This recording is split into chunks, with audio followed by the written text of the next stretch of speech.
Lisa, thank you for joining us. LaDonna, Angel, Monica, Sonia. It's a pleasure to have all of you on.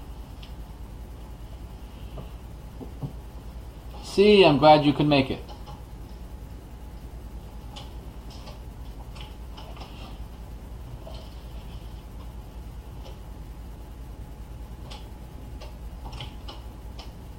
So we have about 10 minutes before I get started. Jennifer, I'm glad you can make it. Does anybody have any questions they'd like me to answer not on topic for tonight? Sarah, I'm glad you made it.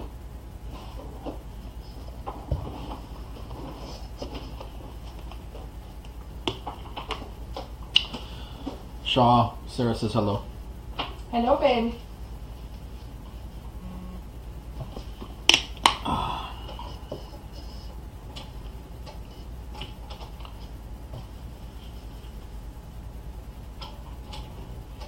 Patricia, I'm sorry to hear that you're in ICU. We'll send you some positive energy. Oh,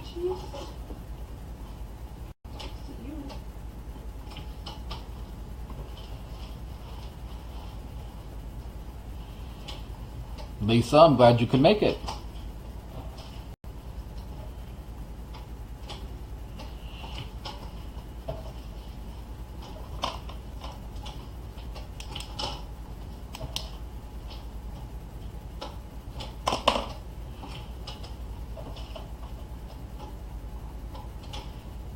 Monica, what will we be doing in 3 days?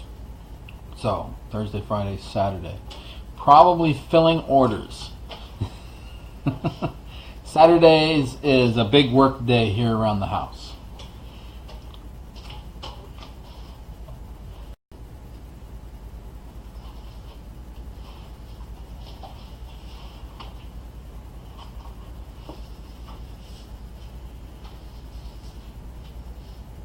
Wisteria, I'm glad you could make it.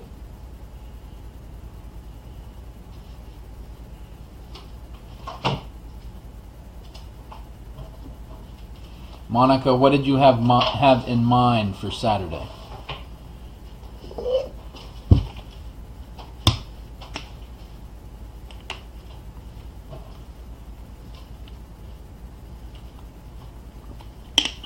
Chrissy, Jesse, I'm glad you could make it.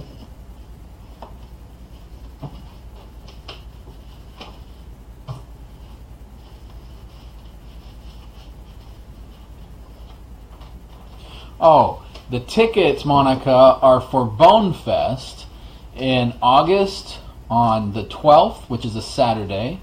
We're coming together for Bonefest 2017. It's an opportunity for all Swampies and people who know Miss Shaw and I, or customers of Inexplicable Things, to come together, take some classes, get the opportunity to talk to people of like-minded interests, and walk away with a full stomach. We're feeding everybody twice. We've got a cash bar in the evening. It's in New Orleans at the Maison, which is a great place. Wonderful little bar with a nice venue up top. We've got a lot of interesting people coming.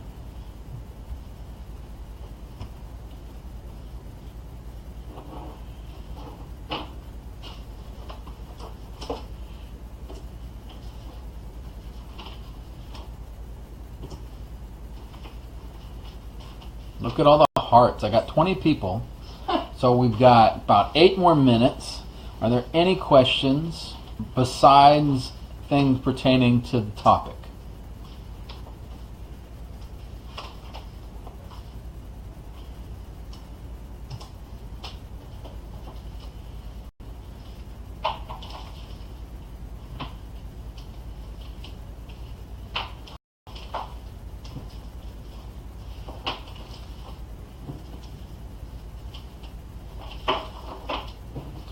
Lisa, I'm sure we'll have a Bonefest in 2018. We're looking at a couple of different cities, a few different venues in New Orleans, possibly a better time frame so that it's not quite so hot. The best thing about the Maison is it's a really perfect environment. We're going to be inside. It's going to be cozy. It's going to be perfect. But yes, Lisa, we'll have another one. Aaron, hello. Wayne, I'm glad you could make it.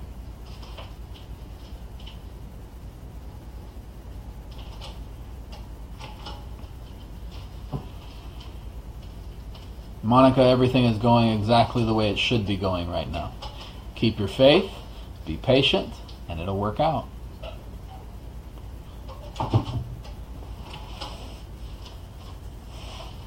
I have a cat who's trying to take down his castle. Megan, Jay, I'm glad you both could make it.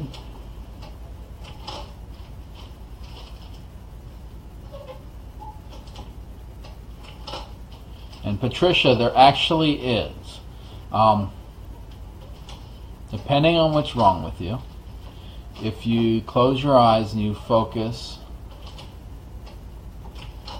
Monica, I don't do video readings with everybody watching. If you want to have that conversation, we can set up a time to have that conversation. Patricia, focus on what's wrong with you. Push it away from your body, away from your spirit. Allow it to be taken by the universe. Have faith that it actually worked. Open your eyes, feel refreshed. Find the belief and the faith and the trust, and it'll push away from you.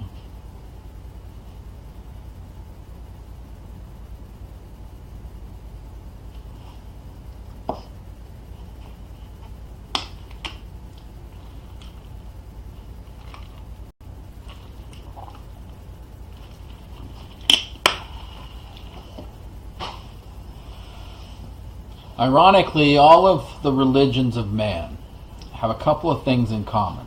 And those things in common have to do with the fact that those are the frequencies that we need to vibrate at to have anything successful in our life.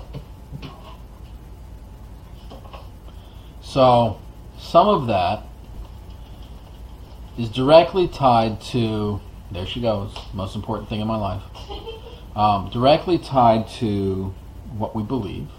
If we believe something's going to happen, it'll happen. If we trust in the universe that what we truly need will come to be, it will come to be. If we give thanks for what we desire before it comes to us, those things will also come.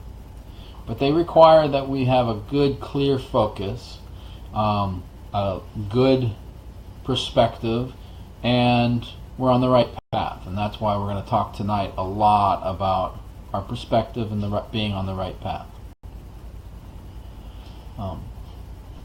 But Patricia, you could heal yourself. I have a client who cured herself from cancer. She was diagnosed with cervical cancer. She asked for a second test. They scheduled it. She went home. We talked on the phone. She meditated. Went back for the second test, and it came up negative. No signs of the cervical cancer ever returned. And I'll tell you, all I did was hold her hand over the phone while she focused and cured herself.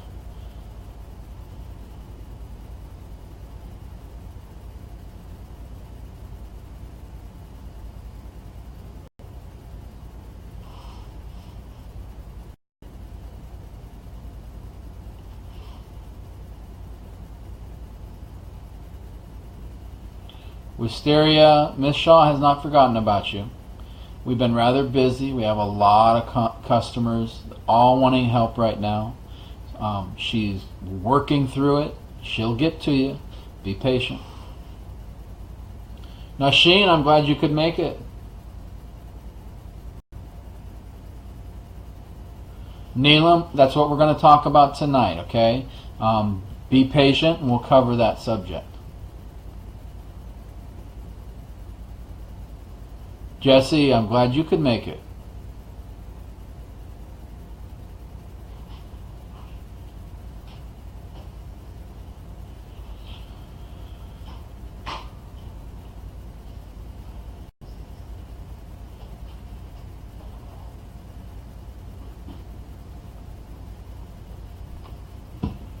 Wisteria asked if you had forgotten about her. No, of course not. I explained to her that you've been rather busy and that you will get to her just as soon as you can.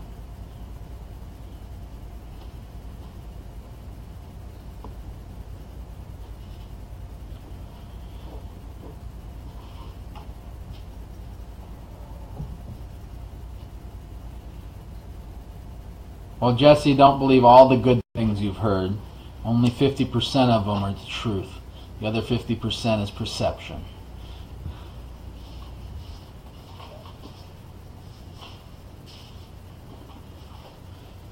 So, thank you all for coming. I definitely appreciate having each and every one of you here tonight. Over the last few months, many of you have heard me talk about letting things go, about changing the way you look at the world, moving on, and I've noticed most of my life that there's a lot of people telling other people to move on, to get over it, to heal yourself, and to find peace and harmony within your life. The problem is, for most of us, our perspective is so lost that when someone tells us to get over it, we get mad. Because if we could just get over it, we wouldn't be having the conversation in the first place. So, the interesting thing is both sides are true. You have a right to be mad when someone says get over it. Move on. Let it go. At the same time, the person telling you to move on, let go, and get over it also has a valid point. The trick is, you shouldn't be mad at the person telling you to get over it. You should be mad at yourself because you've allowed your perspective to become so clouded because of your desires or the situation that you've lost your path. So I was told by a worker many years ago, she was educated overseas, very intelligent woman, remarkable for her age, but she smiled at me and she said, the one thing that you always need to remember is at the end of the day, you are exactly where you're supposed to be. Well, that threw me because at the time I had some physical ailments. Why on earth would that be where I'm supposed to be? And I did some more research, learned some more things, and discovered that she was right. At the end of every day, you are exactly where you're supposed to be. You either have a lesson to learn, a decision to make, or you chose to be right there.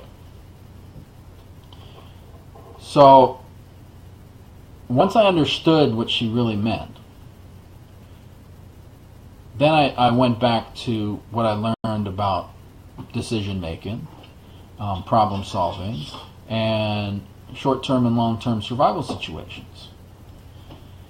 And I applied those to my life.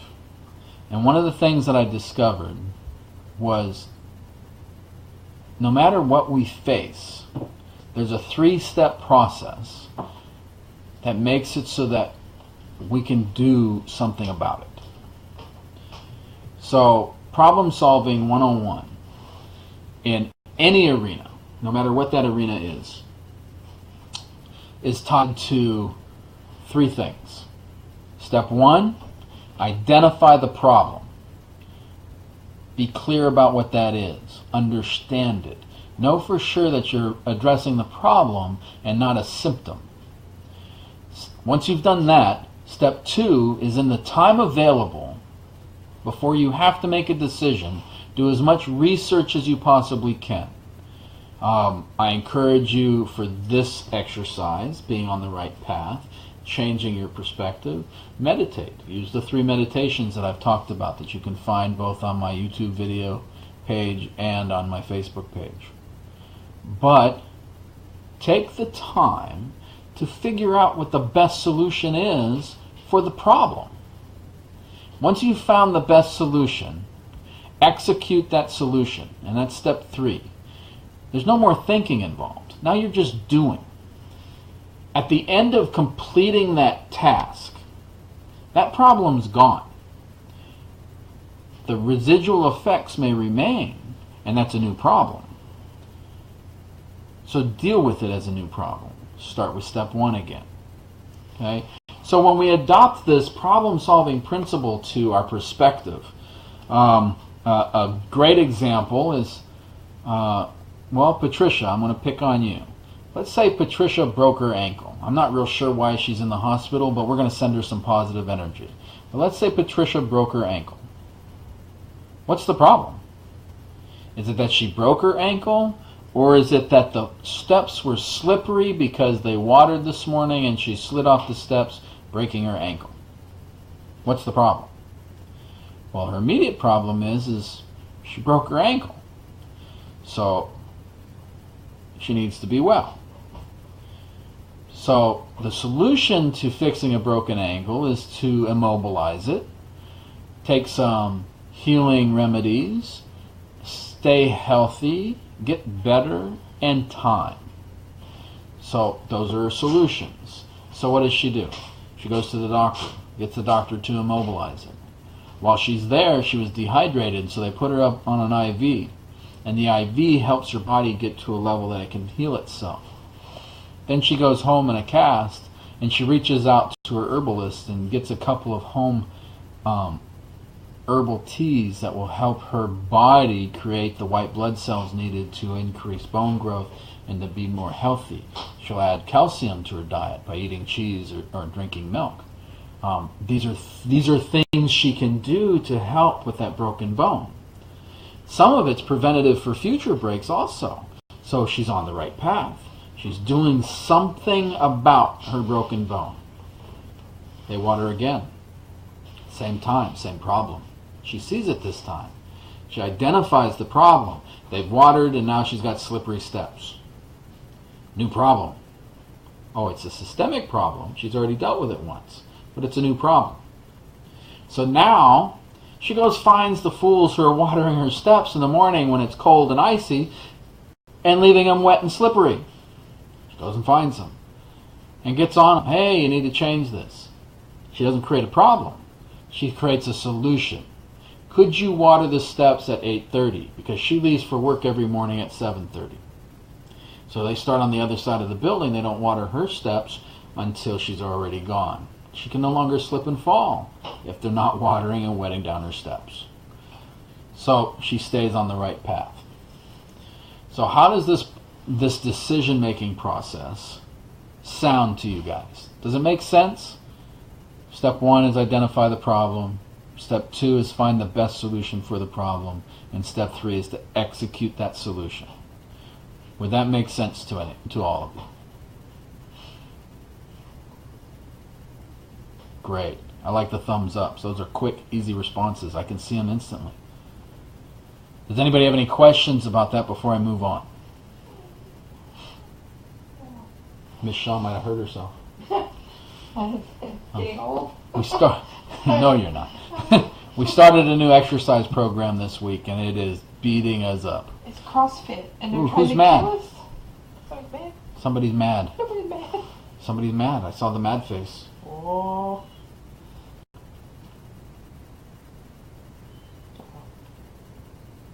CrossFit will kill you. Don't do it. Emily, we're not done. I've got plenty more.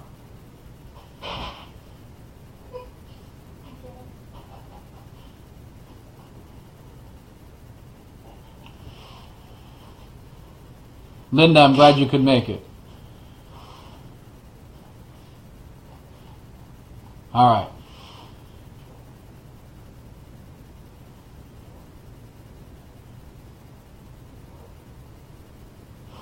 There, now I'm getting your yeses, so I'll give it a couple more minutes to see if there's any questions tied to it.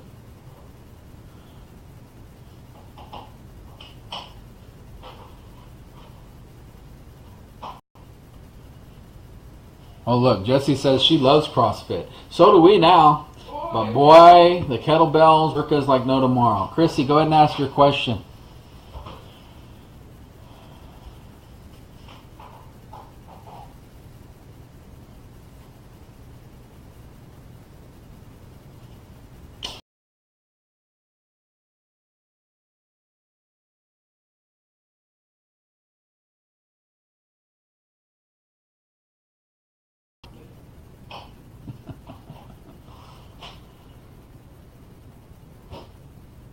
What about if you need an ankle replacement after almost 40 years of arthritic erosion? So, that's the problem, right? Your ankle bones have deteriorated to a point that they need to be replaced.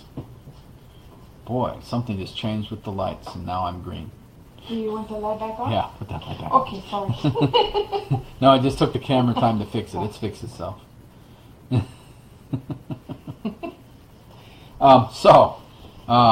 Chrissy, again, identify the problem. You have bone deterioration. Ankles need to be replaced. So, is that the problem or is that the symptom? Perhaps the problem is that you need the money or the insurance to ensure that they're replaced. Decide what the problem is, and then start researching potential solutions. If the problem is you need funding, start a GoFundMe page.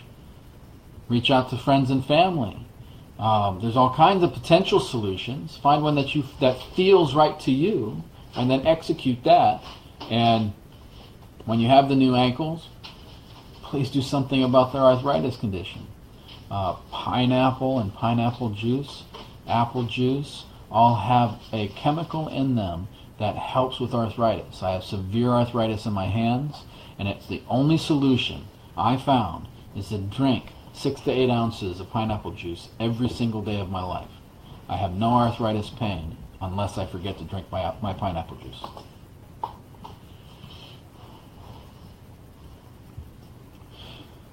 So, it looks like that was the only question, so I'm going to move on. So, staying in control of your perspective and getting on the right path. So, just because things are going wrong in your life, go back to the statement. Go back to you are exactly where you're supposed to be at the end of every day.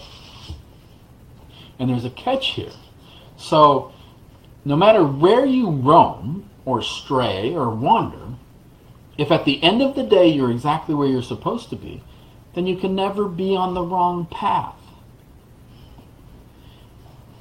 And you're saying, but wait a minute, my life sucks. That's a perspective. That's your idea of where you think your life should be versus where it is. It's a problem, and the solution is in the 3 steps to solve a problem. Okay? You're on the right path. You don't like where your life is. Work through the solution, make a decision, and execute that decision. Now, that path may change. That problem may go away.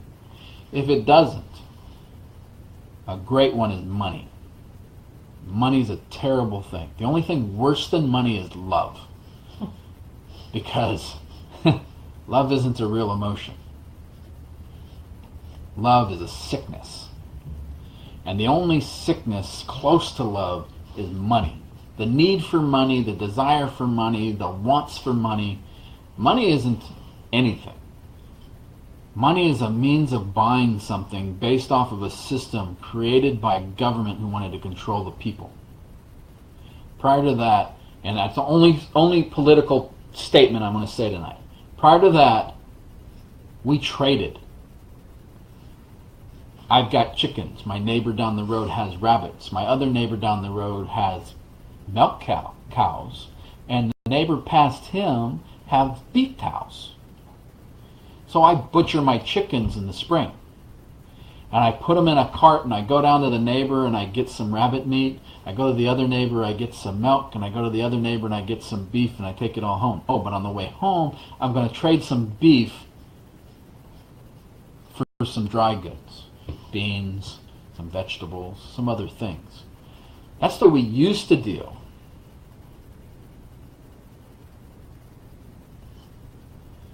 With how we got things. We didn't pay for them with money. So stop thinking that money is what you need. In survival, we learn that we need shelter, we need security, we need companionship, we need food, we need water. Okay? Our body physically needs rest, and we need warmth. Beyond that, everything else is a want. Notice I said companionship. I did not say sex. I did not say love. Companionship. I got a fat cat up on his castle sleeping now, but if all I have for companionship is him, it's enough. I have to change my perspective to believe that it's enough.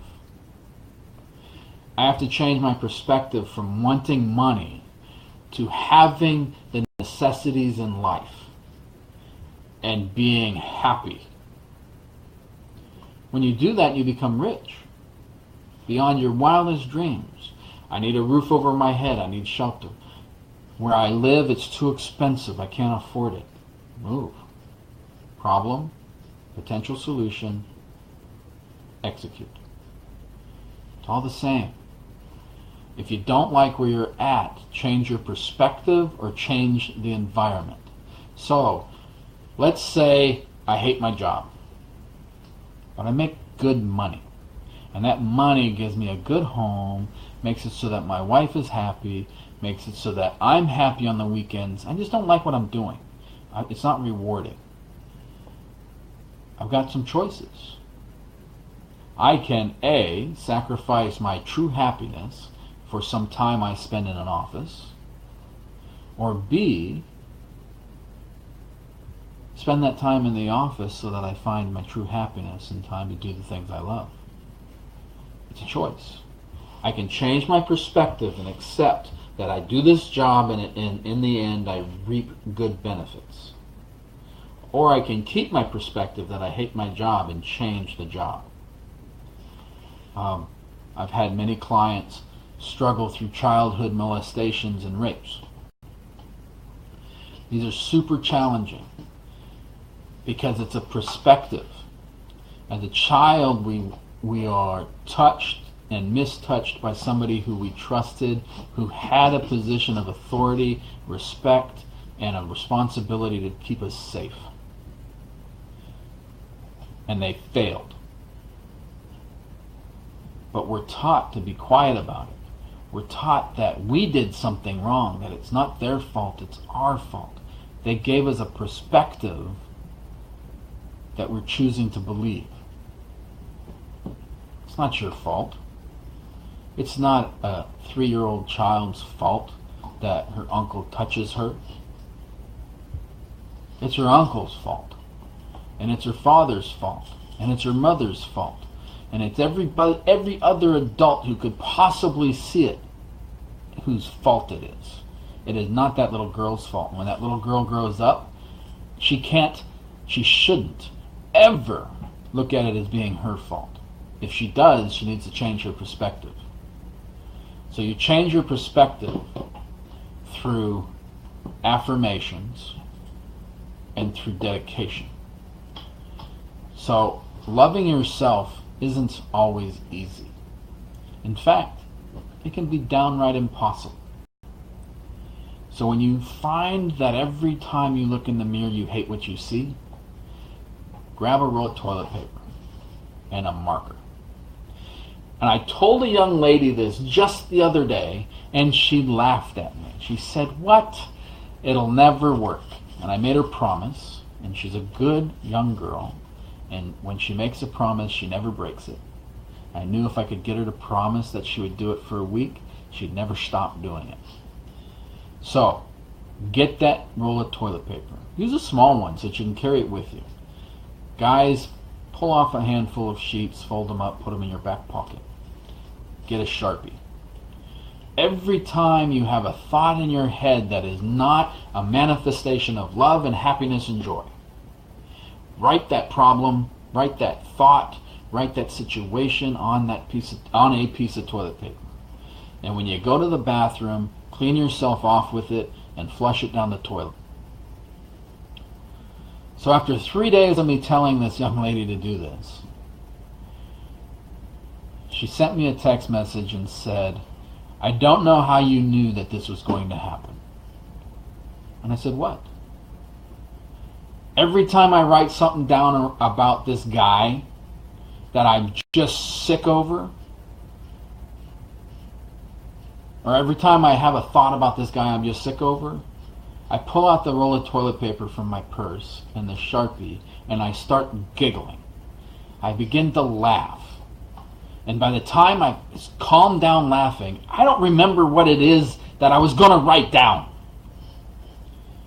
She's changing her perspective. And another week or two, she won't even pull it out to write something down about him because it's no longer there. This works if it's you. Every time you look in the mirror, you feel like you're ugly. I'm fat and ugly. I'm terrible. I'm losing my hair. I've got patchy skin.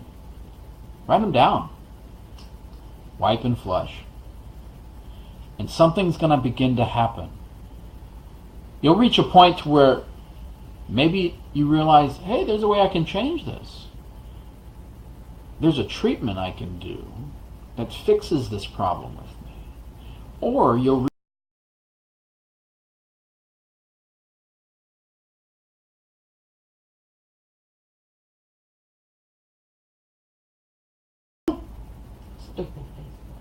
All right. So decide whether you can fix the problem or if you need to change your perspective about it.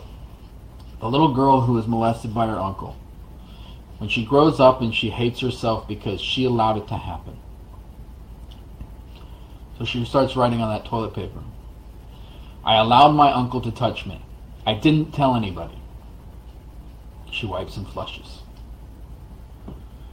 The next day, "I hate myself because I didn't tell anybody." She wipes and flushes. "I had a bad day at work today." She wipes and flushes. She looks in the mirror and she says, "That SOB had no right to touch me. I want him to pay. I want restitution." She goes and calls her favorite conjure worker. And she gets the candle and the oil. And she seeks restitution for an action that happened 20 years ago. Now she's in control. Now she's on what I believe the right path for her. And she's changed her perspective. This works for love. Don't get me wrong. I care very deeply for my wife and my children. I find joy in their happiness. I desire to bring them as much happiness into their life as I can. None of those things are love. But the easiest way for me to tell my wife all those things is to tell her that I love her. In reality, I want to spend forever with her. I want to make sure she's happy because she makes me happy. I want to do things with nobody else but her. And so I've translated that into the word love. But the emotion itself, the chemicals, the body changes are identical to the way my body would react if I hated somebody. So the idea of love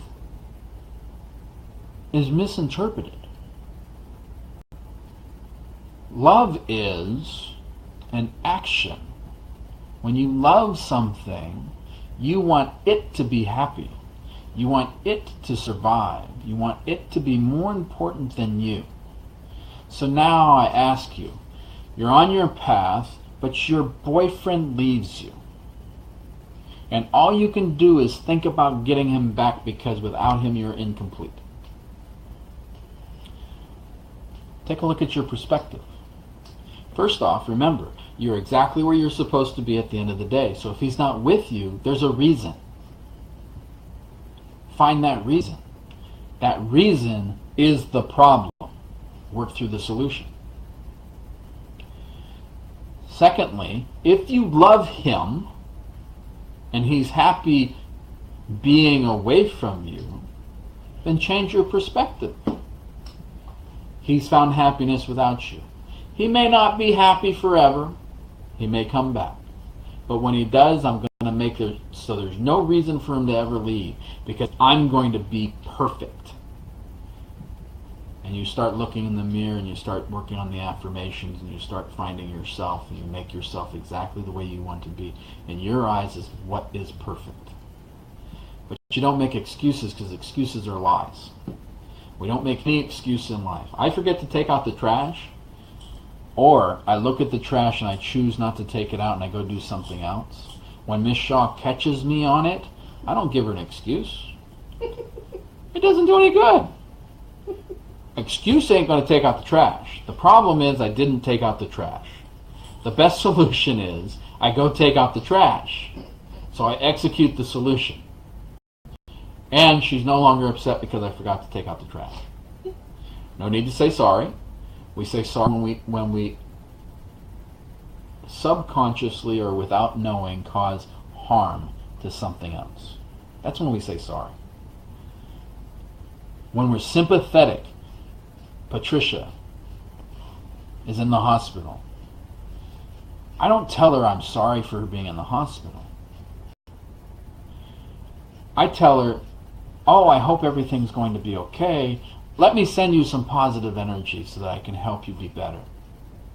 Because I didn't put her there. So why would I say sorry?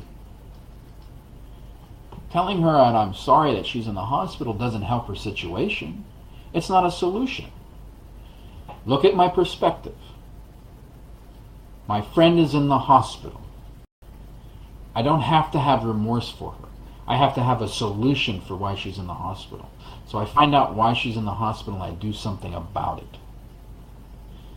Because I'm a worker, because my wife is a very powerful worker who has years of experience and tons of ancestors who are workers.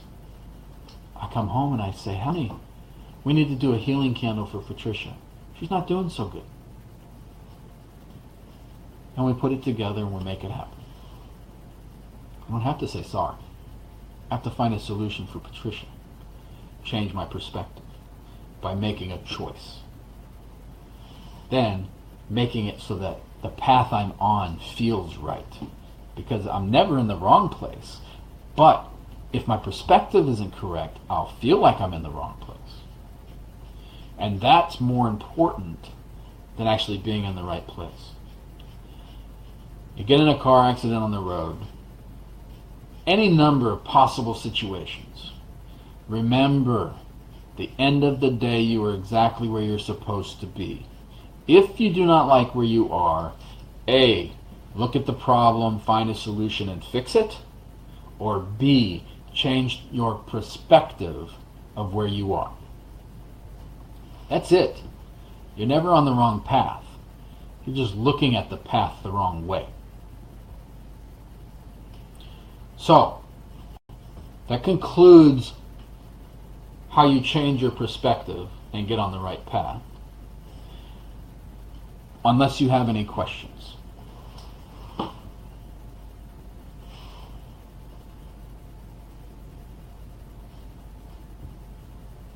And Chrissy, for the pain, send me a message and I'll tell you some herbal remedies to fix the pain. Jessica, yummy.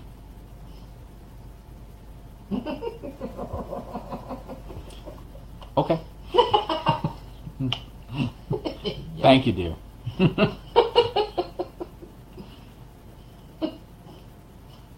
Aaron, fresh or bottled? Herbs can be either way. Pineapple juice, also either way. Just make sure it's 100% pineapple juice. Carrie, you can only fix one problem at a time. And it starts with what will make your life better today that you can immediately change. Right now you're working through an issue. I'm going to help you work through that issue. I'm telling you, and I started guiding you last night with it, it's your perspective. Change your perspective and something's going to happen, and your greatest fear is not going to manifest. But you have to change your perspective.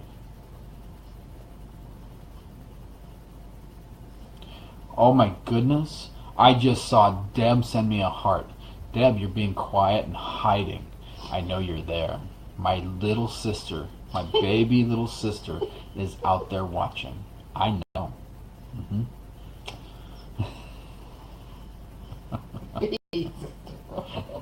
I happened to look down at the right time.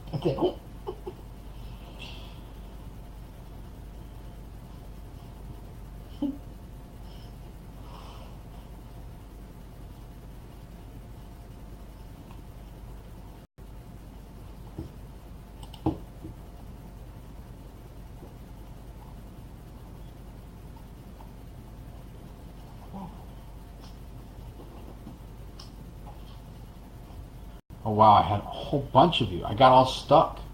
Press that. Yes.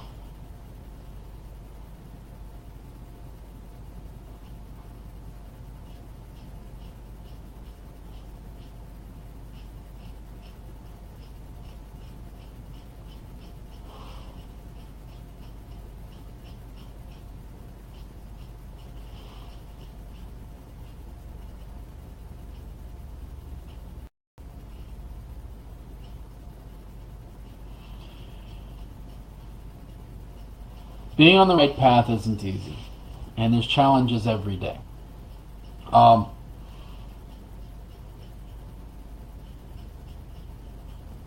Choices sometimes dictate where we wind up. So if we choose to allow somebody who really tears us down to stay in our life, then we have to accept that choice.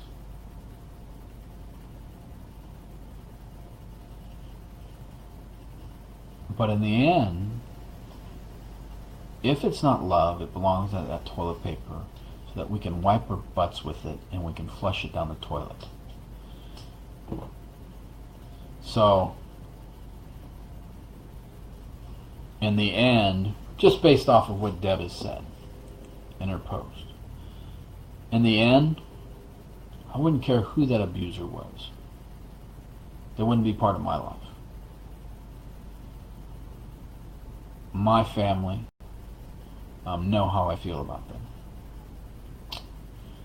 I managed an I'm sorry, I was young apology for my father, and my mother hasn't said anything. I haven't spoken to my mother in 10 years. I will probably never speak to my mother. My father at least tried, so I talk to my father once a year. He accepts that. He knows that's his doing. And I do that so that I don't feel as if I'm not in control. My life is mine. I'm 45 years old. My life is mine. I have enough training from the government and enough life experiences that if anybody stands in my space and says I can't do something, I guarantee I can make it so that I can. The best part is little tiny Sean and little bitty Deb and Jay and Baraka. It doesn't matter size. It doesn't matter what you know. It's your life. You have a choice. Cut them out of your life. Change the situation. Because that one isn't a problem of perspective. That's a problem that can be solved.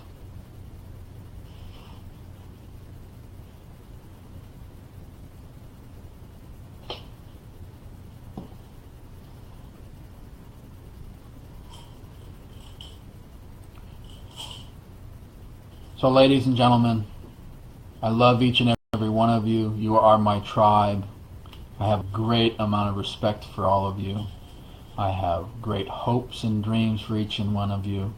And trust me, none of you will ever let me down. These are things I already know. I hope tomorrow you have a wonderful day. Start carrying the roll of toilet paper. Start looking at your world as one problem at a time. It doesn't even matter which problem you start with. Solve it. And move on. Remember that you're always right where you're supposed to be. And do it your way. I love you much. Miss Shaw loves you. We always hope that you'll be part of our family.